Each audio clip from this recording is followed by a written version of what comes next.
Up until the early 1950s, across the South, public school systems practiced the policy of separate but equal. But that began to change in North Carolina, March 1951. That's when a U.S. District Court of Appeals handed down a ruling that forced the University of North Carolina at Chapel Hill to allow African Americans admittance into its law, medical, and graduate school programs. 4 years later, blacks were able to enter the university as undergraduates. Efforts continued to desegregate the public school system with the landmark decision in 1954 in Brown versus the Board of Education of Topeka. The United States Supreme Court ruled all state laws that established separate schools for white students and black students were unconstitutional. Furthermore, the justices mandated desegregation of all public schools. Forsyth County and the city of Winston-Salem at the time operated separate school systems, but there was still great opposition in both camps to the idea of black and white students eating in the same lunchroom, working together on projects, and sitting next to each other in classes. But gradually, that all changed. In 1957, Gwendolyn Bailey became the first black student to integrate R.J. Reynolds High School. And numerous black parents were watching all of these developments, including John and Ruby Norwood. They wanted their 6 children to attend white schools so they would have access to new books, facilities filled with the latest equipment, and access to advanced classes. So after much deliberation and prayer, the summer before the 64-65 school year, Ruby Norwood went down to the central office for the City of Winston-Salem Schools and volunteered all of her children for the city's gradual integration plan. That fall, Cynthia and John Jr. attended Mineral Springs Elementary School. Linda and Dorothy attended Mineral Springs Middle School, and Shirley attended North Forsyth High School. The following year, Dianne joined her sister at North Forsyth. The Norwood siblings didn't tell each other about the racial mistreatments each of them endured while in school, nor did they tell their parents. But now, Dianne and Dorothy are opening up about some of their experiences in being among the first blacks to integrate their respected schools. Also, their mother, Ruby, joins the conversation. I had been at Carver actually in the 63-64 school year. That was my 7th grade.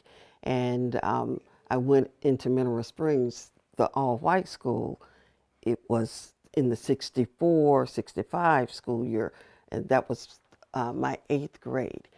And I really hadn't had a lot of exposure to white people.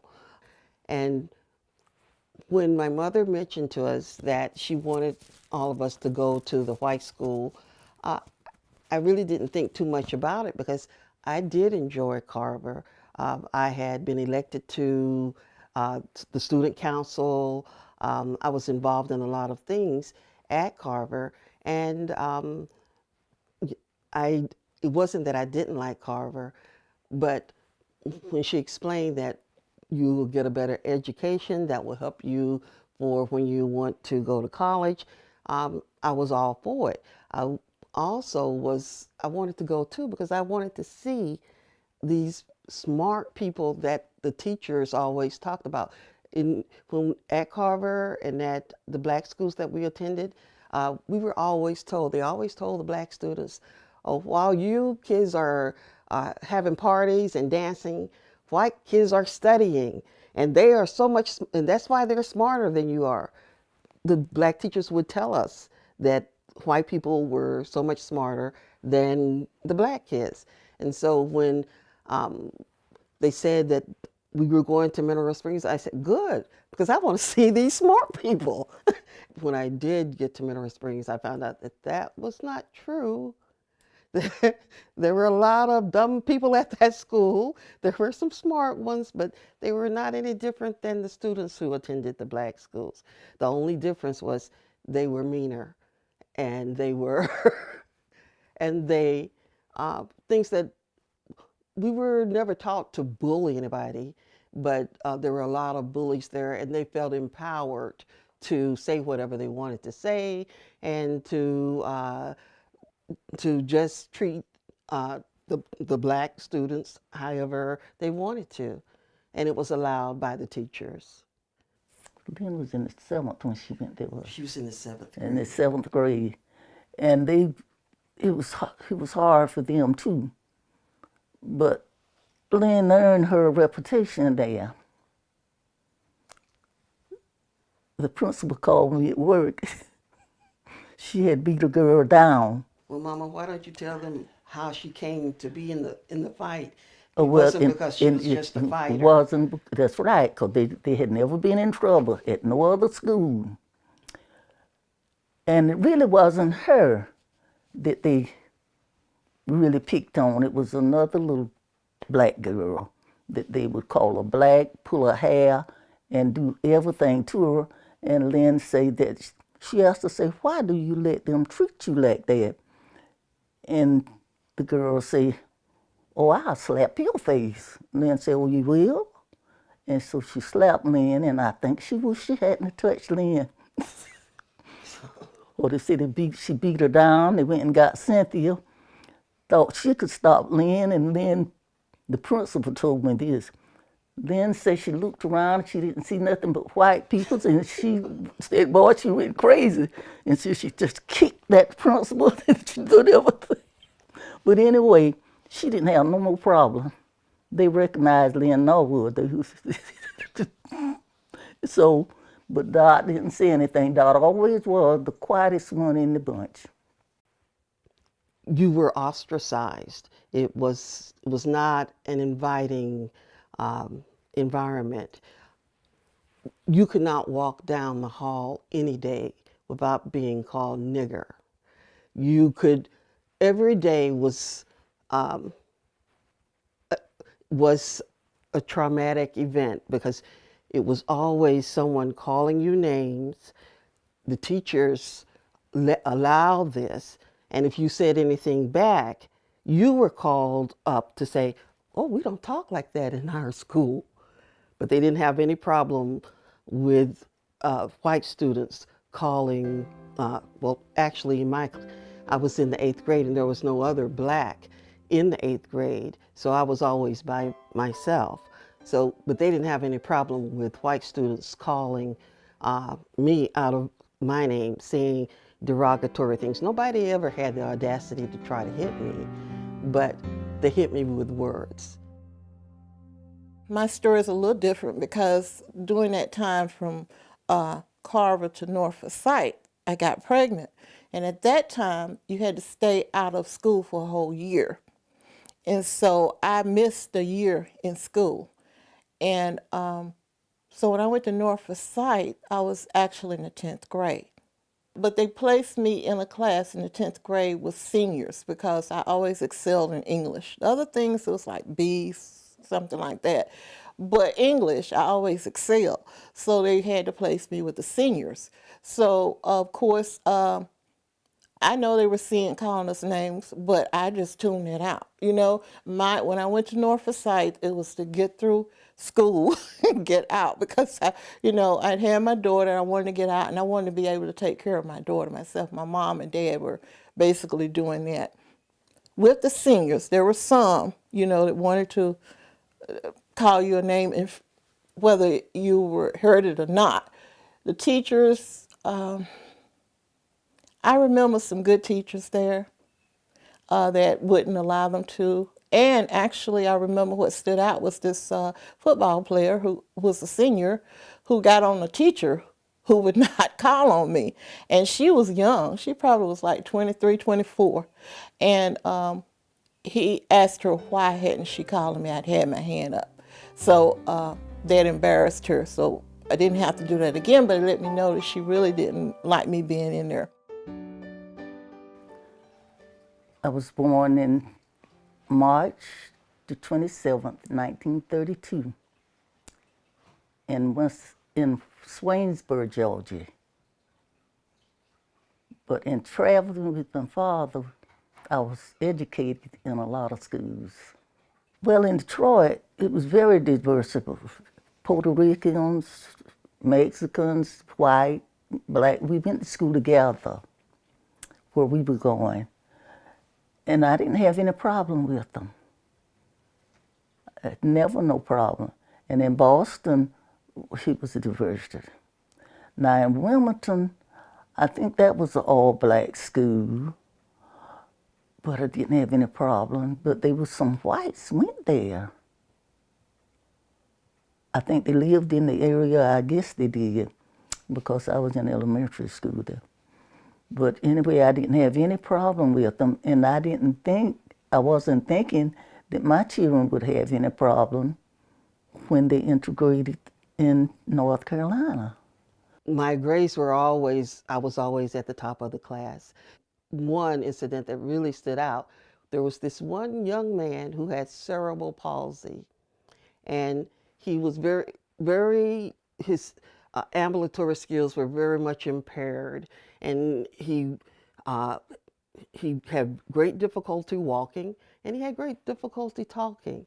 And I'm walking down the hall one day, and this young man, with all of his impediments, looks me in the face and says, "Nigger." And to be honest, I laughed in his face. So you were going to call me a nigger when you're so impaired, and they teased him a lot too because of his impairments. But it made you feel good to call me a name. We just accepted it as a part of life, that it was something we had to endure in order to get the education that we wanted. And I have to say that it was a good education. We were exposed to things that, some things that we hadn't been exposed to, in terms of like the science lab that they had, in terms of the different books that they had. It seemed as though they seemed to have all the things that we didn't have at the black schools. And I was just plumb satisfied with them going to the white schools, because I knew the schools were different, because when they did start going, I could compare the books that they had with the one that my nephew and nieces had going to the black schools. And the books were different. Well, one thing that I noticed was, normally when we got our books when we were in the black schools, they were books that had been used. They were like hand-me-downs, and probably older editions of history, math, everything. It seems as though we received the hand-me-down books at the black schools, and whereas at Mineral Springs, when you received your textbook, it was a new textbook. And the next thing, they would get their books so much quicker than the black schools.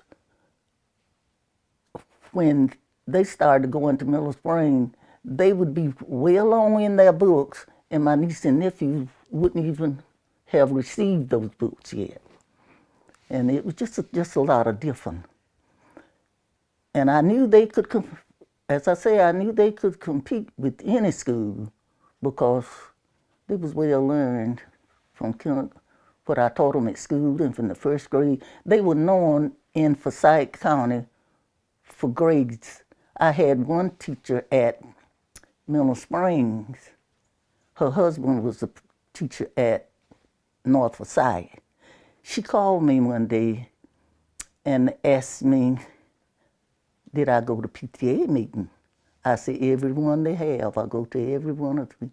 She said, well, when you come to PTA meeting, I want to meet you. See, I was helping my husband grade his papers from North Forsyth, and we learned that you got two daughters go to North Forsyth. See, I know about Dorothy and Lynn, and I want to meet the mother that got them many smart girls. I said, well, she told me her name, and I met her when I went to. So I just didn't know that they was being treated that bad. And finally, I became the secretary at North Forsyth, PTA. So I just didn't know they didn't, I just didn't know they were being treated and called that. But then another thing, I taught them it's not what they call you, it's what you answer to. You just get your education. And then I think they felt the same way. At Forsyth, there was experience, like you said, a lot of it I blocked out of my mind. When I went there, they had people, the Memorial Industrial School, that group came with me. I really felt sorry for them because they, if you're in like, what kind of place was it, like orphans? Yeah, more than those. They didn't have what we had growing up. They didn't have anybody to tell them that, you're not less, you're not what they're calling you. So that was hard. But they were smart kids too. They learned a lot. That probably was the best thing that could have happened for them. Because I met some of them afterwards, and they all have very good jobs. They all went to, if they didn't go to college, they got very good jobs. And I talked to them. And so that was a blessing for them, but they went through a lot because they didn't have the clothes, right? Well, not that we had a lot of clothes, but because we were so close in age, we learned how to, Improvise and change. We exchanged clothes. One would wear it one day, and then the about other 3 one, days after the other one wear it. and we would put different styles all dressed together. up. And this one guy said, "Oh, do all of your sisters, you all dress like this? Y'all dress so fast." And it was funny because we didn't have so many clothes, so we were switching them around. And we had people ask us, "You all are so smart." There was one guy, he came up to me and said, "I just want to look at you because you're so smart. And all of your sisters are so smart." And I thought that was funny. I really couldn't understand why he was asking those questions, why he was saying that. Well, I'll tell you why. Because I'm sure the same way we were taught that white students are so smart, they were taught that this is true. Black people are dumb, that there are no smart Black people. But I never thought about that because I grew up at my mom's knee. I was on a path to going to college before, I got to Forsyth. It was my decision that I wasn't going to go to college after I got out of high school because I wanted to take care of my daughter. And I did have teachers that said, well, you can still go. It doesn't matter. But I was just so determined I need to get a job. So I went into that clerical vein. And I wasn't really that good in it, but that's where I thought I got to get me a job, and that meant learning how to type and all these things. I still excelled in English and different things, but I had one particular teacher, now I've forgotten his name, Mr. Barrier. Mr. Barrier. He was so good to me. He was a gay teacher. But that's the first time I knew about gays, actually. But he went out of his way, and he was good to me and to my sister Shirley. And he made sure that I got in this new thing about office, I forget what you call it then, co-office. It was co-op, but it wasn't like just going out getting a job. It was like you go into an office. So he placed me at R.J. Reynolds in their engineering and accounting office. And I didn't know how powerful that was back then. There were no Blacks in, especially that hadn't graduated from college. But I was working there half-time, and this is when I was a senior. And also, I went to school in the morning and went to work in the afternoon at R.J. Reynolds. And there were about maybe 8 or 9 of us. I was the only Black in that class. The next year, my sister was put in the same one, so she was the only Black in that group also. But out of that, we got jobs when we graduated from high school in R.J. Reynolds. So I don't know if that, well, for Blacks, I know it hadn't happened before because everybody there that was Black that worked there had college degrees. But Forsyth was good as far as hiding because nobody was paying you any attention, until they saw that you were smart and you could excel in class. A lot of the teachers, I guess some of them didn't like us, but I can remember those that did, Miss Threfall and Miss, Coria, Mr. Barrier. you know, they knew that we were smart and that we were on the college track. It's interesting that she had some teachers that were nice. Yeah. Because what I remember is I had none. And in fact, even when I did well in class, I can remember this one math teacher saying, "Oh, well, look at what Dorothy did. She must have stayed up all night to make that grade." I mean, the teachers were not nice, not one. I didn't even know that because, like she said, you know, you didn't share those things. You know, if you were there at the event, Yeah. I mean, we didn't Unless really, it was something really really big. traumatic. Yeah. We didn't talk We about didn't it. talk about it because it's like you got to go to school. You got to get out of high school, and you might as well make the best of it. And that comes from our parents, you know, and that has kept all of us throughout our lives, you know. As a matter of fact, my mom always taught us we were just as good as anybody, and sometimes better than others. That's what I got out of it. We had Christian values, even though we weren't in church all the time, but the values we grew up on were Christian. We knew you don't steal, you don't do this, you don't lie. You know, we knew to respect adults. We didn't go in disrespecting any of the teachers, even though they might not have been what they should have been. And respect yourself.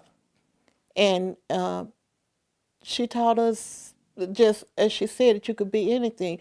All of our intentions were, as far as I know, when we were growing up, that we were all going to graduate from college. We all did go. I mean, all of us didn't graduate for one reason or another. We might not have gone right after high school, but we all went to college and most graduated. The one positive aspect of attending the all-white school is it did prepare me to do well in college. And, you know, I think it laid the groundwork so that when I did go to college, I was very prepared to do well in college. And I didn't feel that I was out of my league in the academics that was there. And also, I think it prepared me to endure almost anything. I'm a doctor, and recently I had a patient who came, and she was not old, 30-year-old woman, 30-year-old Caucasian, and the practice where I'm working, it's black people working there, Hispanic, Caucasian, but this person made the statement because she came like she was angry about something, and we didn't know what it was. I tried to explain to the nurse who saw her, maybe it's just because she's not feeling well, because she's sick, because she actually got up in this person's face, and you know, like she wanted to fight her or something. And then I sent another nurse in to give her the things that I had ordered, and she told that nurse, "Oh, I'm so glad you're a white person." The person who checked me in was black. That nurse that was just here was black, and then the doctor was black. She says, I don't know if I'll be coming back to this practice." So in this day and age, we still have it. People still bring their racist opinions to everything, but and sometimes it gets to be a little much. But I try every day not to see race, because you really don't have to. If you treat people the way you want to be treated, if you treat people like human beings, it should not be about race. But sadly, in this country, it still is about race.